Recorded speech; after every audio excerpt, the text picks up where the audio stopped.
En este contexto, uno de los grupos de organismos que interactúan con la selva son las aves.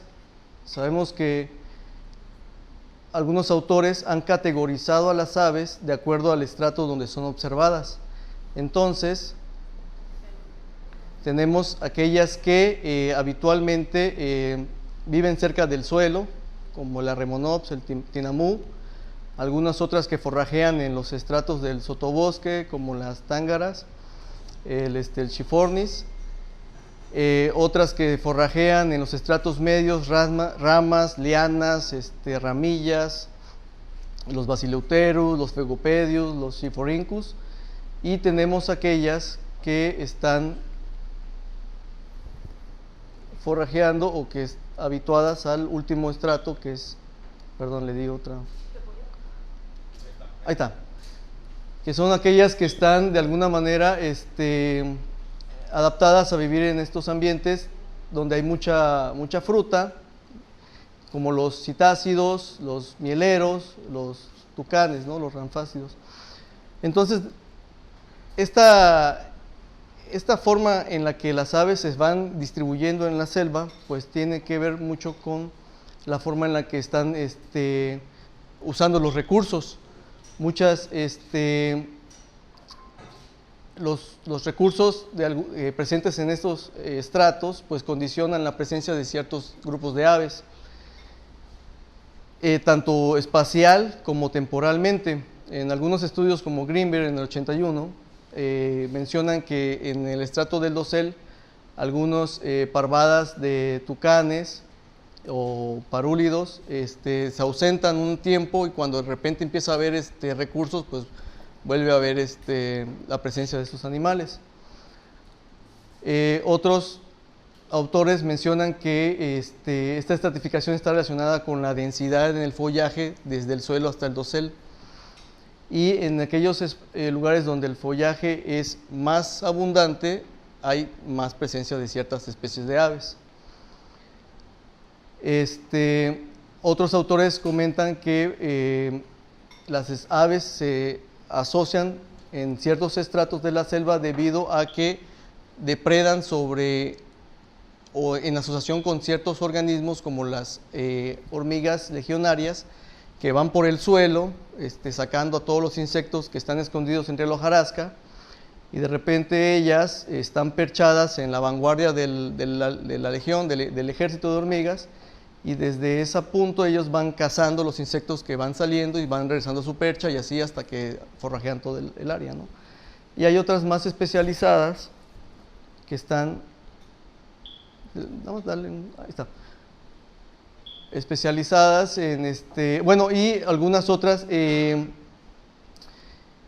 otra de las cuestiones que tiene que ver con la estratificación y las aves es de que en las zonas tropicales tenemos la presencia de las especies neárticas en la temporada de invierno. Entonces ellas de alguna manera también vienen y ocupan ciertos estratos donde están más adaptadas al tipo de alimento que ellas consumen.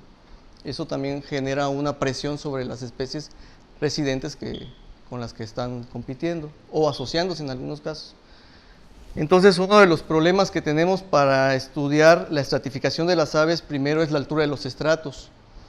Y cuando tenemos estratos tan altos, arriba de los 25 o 30 metros, cuando hacemos este tipo de estudios y vamos por ahí observando aves en el suelo, autores como Anderson han dicho, bueno, si tú haces eso, estás dejando fuera un 25% de la riqueza de especies y hasta un 50% de la abundancia.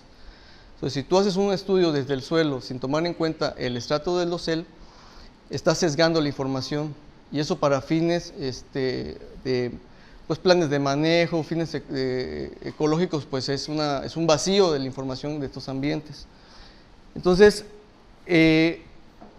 tomando eso en cuenta y que se conoce muy poco de la estratificación, pues nos decidimos incursionar en el estudio de las aves y viendo cómo se están estratificando en este ambiente, ¿no?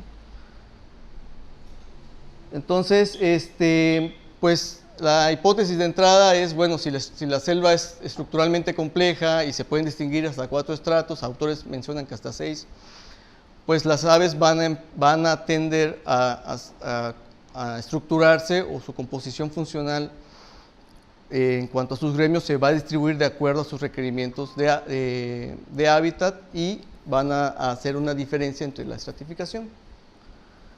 Para eso lo que hicimos fue cuantificar la riqueza y la abundancia, que es básicamente lo que se debe de conocer antes de iniciar un estudio de ecológico, qué especies hay y en qué números están, tanto en el suelo como en el dosel, y posteriormente conocer la composición de esas especies que están presentes en los diferentes estratos y en qué gremios están interactuando, ¿sí? Y bueno, otro punto que se vio fue qué está pasando con las especies residentes cuando arriban las migratorias en esa estratificación vertical. Tuve un problema con la presentación del que ya tengo un artículo escrito, y esto es la presentación del tutorial, el último tutorial que tuve. Entonces algunas láminas las voy a obviar porque pues no era lo que les tenía preparado, pero bueno, este es el área de estudio. Básicamente es el ejido Corregidora dentro del área natural protegida de flora y fauna Cañón de los Umacinta. En este relicto de selva que se encuentra sobre lo que es la serranía, se distribuyeron 12 puntos de muestreos. Cada punto de muestreo consistió en un punto en el suelo, medido por el método de Ralph, y un punto en el dosel, en el cual se utilizó la técnica de ascenso al dosel en una sola cuerda para poder alcanzar el último estrato. Para esto se requirió de lanzar un hilo nylon con ayuda de un arco de 45 libras y una caña con carrete, y atravesar el hilo por una bifurcación del árbol más alto. Ya una vez que teníamos asegurado el árbol y estábamos de alguna manera ciertos de que era seguro trepar, nos poníamos todo el equipo de rappel y emprendíamos el ascenso hasta la corona del árbol. Entonces, para el estudio lo que se hizo fue dividir a los estratos de la siguiente manera. Se consideró suelo a lo que es el piso de la selva con la hojarasca y las herbáceas. Sotobosque a partir de ese nivel hacia 2 metros de altura. El dosel medio de esos 2 metros hasta la parte inferior de las coronas de los árboles. Una de las complicaciones es distinguir estratos en la selva cuando uno anda monitoreando, porque no es uniforme, es todo heterogéneo, ¿no? Depende de las especies presentes. Pero si te das cuenta, cuando esta foto la tomé a propósito de que hay un efecto de contraluz muy marcado conforme vas alzando la cara hacia arriba, ¿no? Entonces de repente ves un pajarito parado acá y la hojarasca y la luz no te permite de alguna manera distinguir bien qué es. Entonces, hasta este nivel, esas aves que se encontraban perchadas en esta ramita, en esta otra, pues eran consideradas como dosel medio. Las que estaban por afuera de ese nivel ya se consideraban dosel y no se consideraban en el muestreo de suelo, sino hasta que se subía al dosel. Entonces en el dosel, ya estando arriba del árbol emergente en la corona, tú puedes ver claramente todas las coronas de los árboles que están alrededor. Y esta foto la tomé y la muestro porque precisamente aquí hay un tucán, que cuando, decía yo a mi asesor, que hay un efecto en que cuando un ave te ve ahí arriba, como que se pregunte, bueno, ¿y qué anda haciendo acá, no? Entonces de repente pensábamos al principio que se iban a espantar o no íbamos a ver mucho, ¿no? Pero pues es interesante saber que llegan, forrajean y se pasan por alto y de repente voltean a verte y siguen de largo y así, ¿no? Entonces, para eso se subió al dosel para ver cómo estaba el ensamblaje de aves acá arriba, ¿no? Y bueno, ¿qué decidimos preguntar ya con los datos obtenidos? primero que nada, pues para saber cómo está estructurada la estratificación vertical, nos dimos a la tarea de saber si teníamos completitud de inventario en los 4 estratos y en el muestreo en general.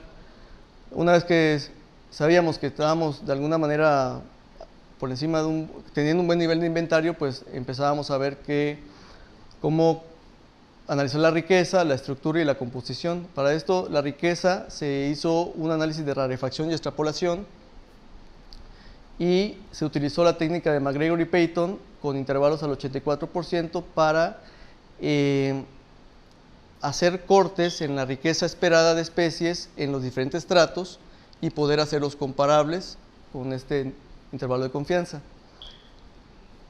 Posteriormente, la estructura se analizó mediante curvas de rango abundancia y se analizaron sus pendientes con ANCOVA para ver si teníamos ensamblajes dominados o uniformes, dependiendo los tipos de estratos.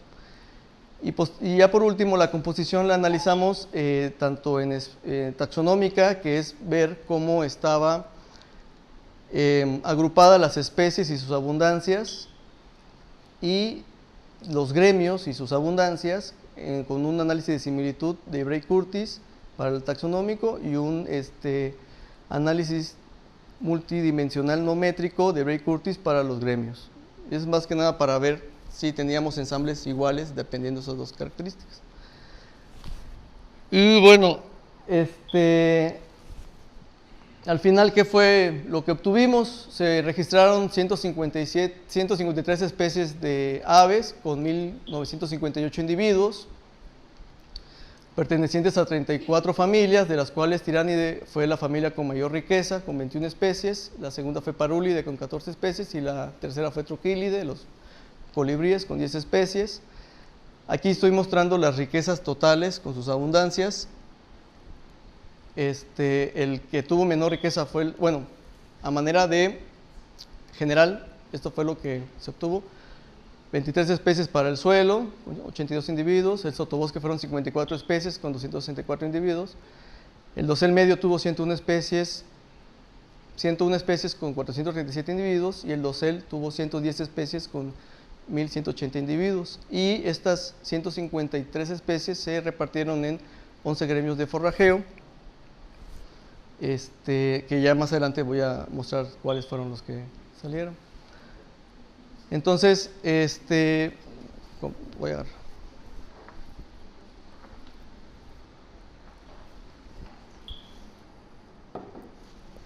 Entonces, al final, se obtuvo una completitud de inventario con la técnica de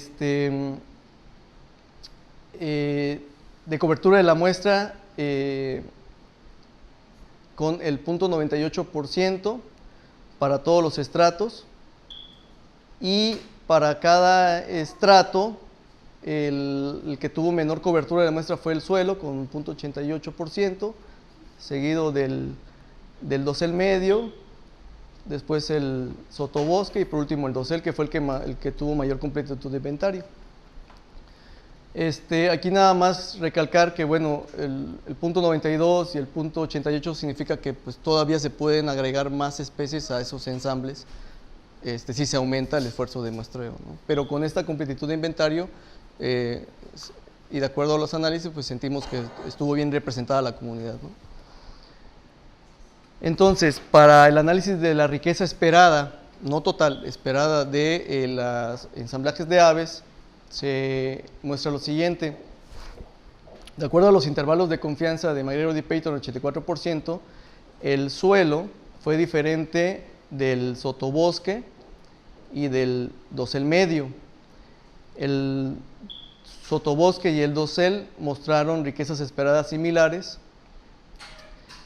y obviamente el dosel medio fue diferente del dosel y del sotobosque. Esto habla de que la riqueza esperada de especies entre los estratos es distinta, por lo menos en 3 estratos, ¿sí? No podemos considerar a la selva como un ente homogéneo de aves cuando ellas mismas buscan diferentes estratos para sus necesidades.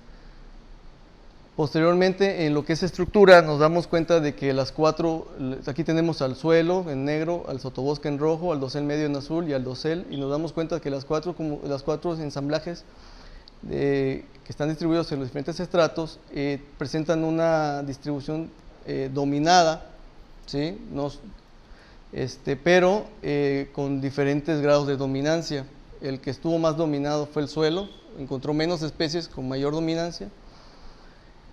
Y de alguna manera el dosel está también dominado, pero como que ya va tirando cierta uniformidad, ¿sí? Esto habla de que también es más diverso. Entonces estos son ambientes más dominados por algunas especies y estos llegan a ser un poco más diversos. De las especies que se encontraron en este tipo en los cuatro ambientes, bueno, para el suelo, aquí estoy mostrando el 25% de especies que representó o dominó cada estrato, ¿sí? Entonces ese 25% en algunos casos fueron dos especies las que dominaron, por ejemplo el Arremonops y el Tinamú para el suelo. Para el sotobosque fueron el Avia fusicauda, Schiffornis verapacis, el Basileuterus. Para el dosel medio, el Basileuterus otra vez, ¿sí? Pero ya cambió, aquí cambian las especies por estratos. Entonces aquí ya está el Pheugopedium maculipectus, el Siphorhynchus flaviganster, Cetófaga ruticilla, Leophonia goldi. Y para el dosel, aquí si nos damos cuenta, las abundancias andan por debajo del 25 individuos para la más abundante, o 28.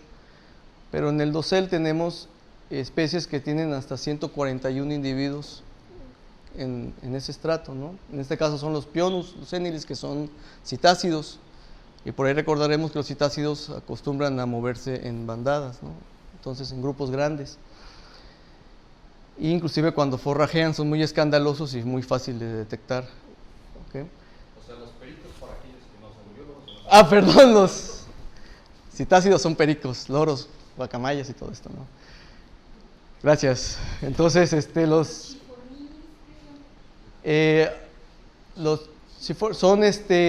son Siphorhynchus flaviganster es un ave que acostumbra a trepar por los troncos buscando insectos. Se llaman trepatroncos. Entonces, tiene mucho sentido que algunas de las más abundantes sean las que están más adaptadas a ese tipo de ambientes, que son el dosel medio, ¿no? Donde están los fustes de los árboles que sostienen las coronas. Entonces, pero también hay algunas aves que son, digámoslo así, insectívoros, que no necesariamente tengan que estar dependiendo de los troncos y que pueden estar forrajeando en cualquier ramilla, y en ese estrato en particular es donde más se concentran, ¿no? Inclusive muchas de ellas forman asociaciones de bandadas mixtas de forrajeo, que es más que nada asociaciones entre especies para maximizar la obtención de recursos, ¿no? Y evitar la presión por depredadores. Entonces, de repente todas están por acá comiendo, buscando comida, y hay una que está al pendiente de que no haya un gavilán en la zona, ¿no? Bueno, el caso es que aquí vemos que los cuatro estratos tienen ensambles diferentes, ¿sí? Y taxonómicamente, de acuerdo al análisis de disimilitud, nos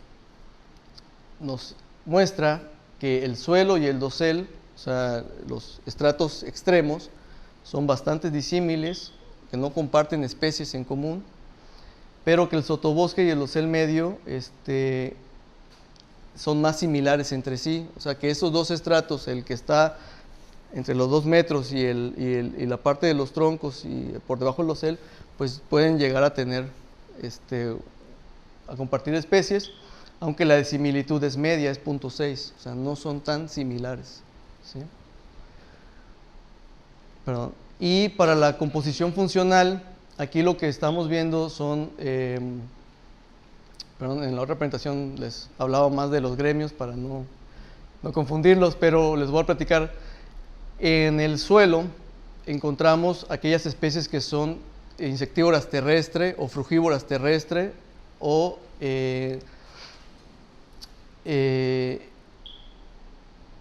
que están más habituadas a buscar insectos entre la hojarasca caída y que siempre están caminando, ¿no?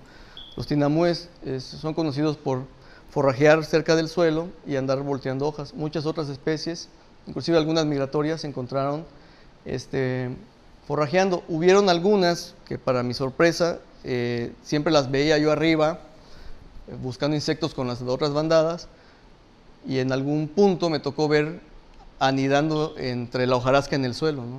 Entonces de repente por acá busca comida y cuando va a tener a su polluelito, su huevito, busca entre la hojarasca del suelo donde hacer su nido, ¿no? Entonces de repente te das así como, hacen distintos requerimientos de hábitat, ¿no? El dosel, las especies que forrajearon aquí encontramos rapaces, frugívoros arbóreos y carroñeros. Los carroñeros y a los rapaces no se les encontró comiendo en el dosel, más que nada perchados o acechando desde esa altura, ¿no? Algunas carroñeras se observaron en el dosel ya en la tarde cuando bajaban a sus sitios para dormir, o en la mañana cuando iban a empezar a salir a volar. Pero pues sabemos que ellos forrajean en el suelo, ¿no? Si el animal muere, cae al suelo y bajan al suelo a comérselo. El sotobosque y el dosel medio, las especies que, los gremios que están presentes ahí son insectívoro de follaje, insectívoro de corteza, insectívoro que sale de percha, nectarívoro insectívoro y frugívoro insectívoro arbóreo. Quiere decir que acá están frugívoros y rapaces, acá están insectívoros de suelo y acá están entre el sotobosque y el dosel medio, y a lo mejor tiene que ver mucho con lo que vimos en el análisis anterior de disimilitud, los que forrajean insectos en esos niveles, ¿no? Entonces aquí vamos a encontrar al Siphorhynchus, vamos a encontrar al Labia fusicauda, al Schiphornis. Y bueno,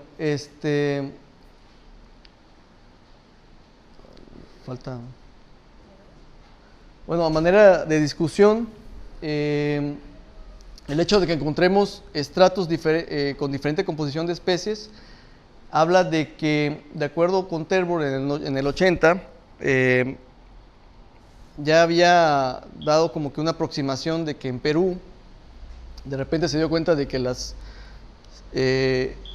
habían aves de un tipo en el suelo y habían otras aves diferentes en el dosel, y hablaba de que una de las explicaciones que él daba era de que el suelo y el dosel son límites geométricos, ¿sí? Por debajo del suelo pues no vamos a encontrar, digamos que mucho, y en el dosel, digamos que ya hay otras especies de aves que forrajean en lo que es el aire como tal, los vencejos, algunas golondrinas, pero que el grueso, esos son límites geométricos para las especies, y que el dosel medio es un ambiente más tridimensional, está compuesto por todas las ramas, hojas, tallos de muchos árboles, entonces eso confiere mayor disponibilidad de hábitat, mayor zonas para buscar recursos, y eso puede estar explicando que la riqueza esperada se esté concentrando en el medio de este ambiente, ¿sí? La estructura, pues,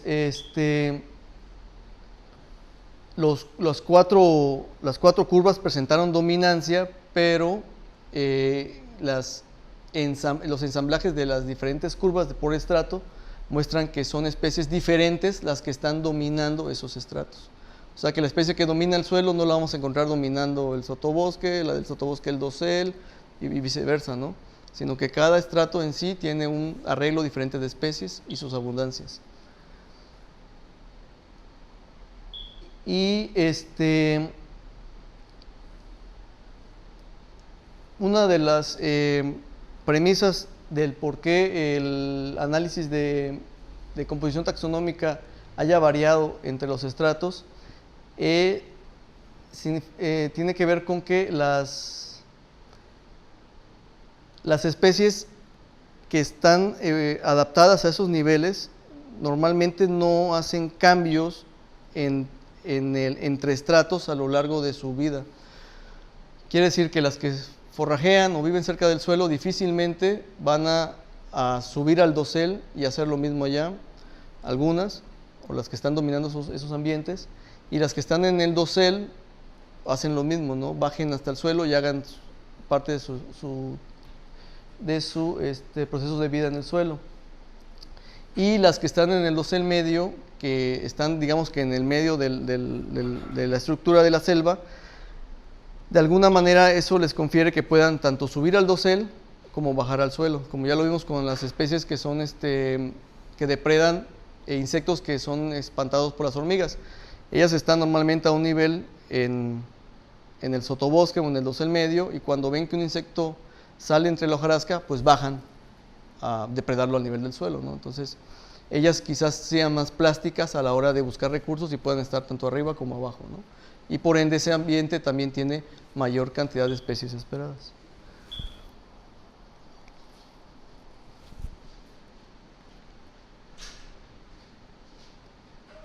Okay.